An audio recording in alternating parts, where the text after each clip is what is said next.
initial video you just saw with the Rangers fast roping out of the aircraft would have been my aircraft, call sign Super 67. Sergeant Matt Eversman and his squad were on board my aircraft, and it's the same one that you saw Private Blackburn fall out of. I didn't know until 3 days later that the guy fell out. I was one of 4 Blackhawks used in the Ranger blocking forces that surrounded our objective that day. And as a result of that mission, in less than 24 hours, the United States had 18 dead American soldiers, many more wounded, and 5 aircraft that were either shot down or badly damaged. But I will tell you that over 1,000 Somalis were killed that afternoon, that night, and into the next morning.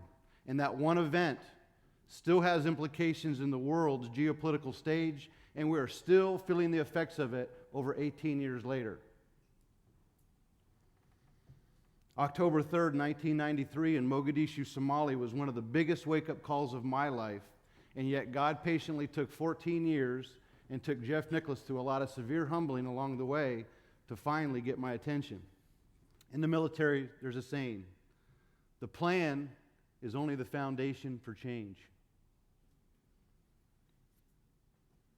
So having no contingencies is like gambling, because things happen whether we like it or not, and they usually happen at the wrong time.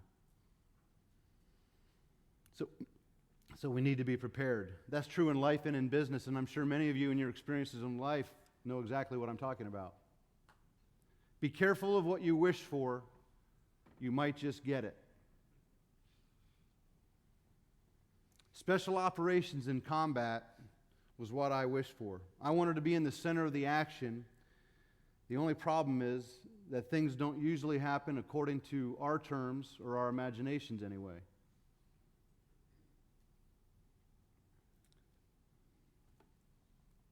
Some of you may ask, well, Jeff, why in the world would you want to go to combat? Well, like most guys, I wanted to see what I was made of. I wanted to see how I would handle myself in conflict, and did I have the mettle to measure up to the guy next to me, and would I do what was required of me when the time came? I wanted to be a part of something bigger than myself that influences the world instead of sitting on the sidelines watching life go by. You see, I had a real big fear of failure. I had a fear of rejection, and therefore I had a huge desire to be accepted by my peers. So I automatically conformed. I can't speak this morning, guys. I automatically conformed to what I perceived the culture in the unit to be.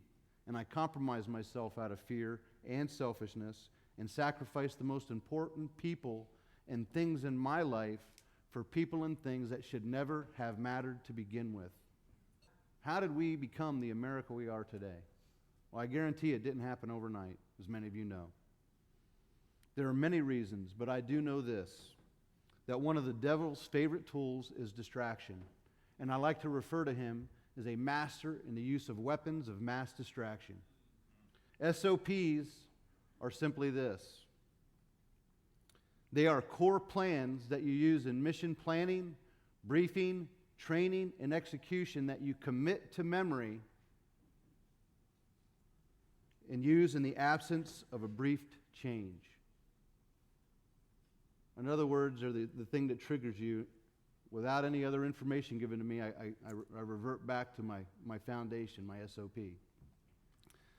When I left the organization, this is my SOP. It's an unclassified version. It's about as thick as my Bible.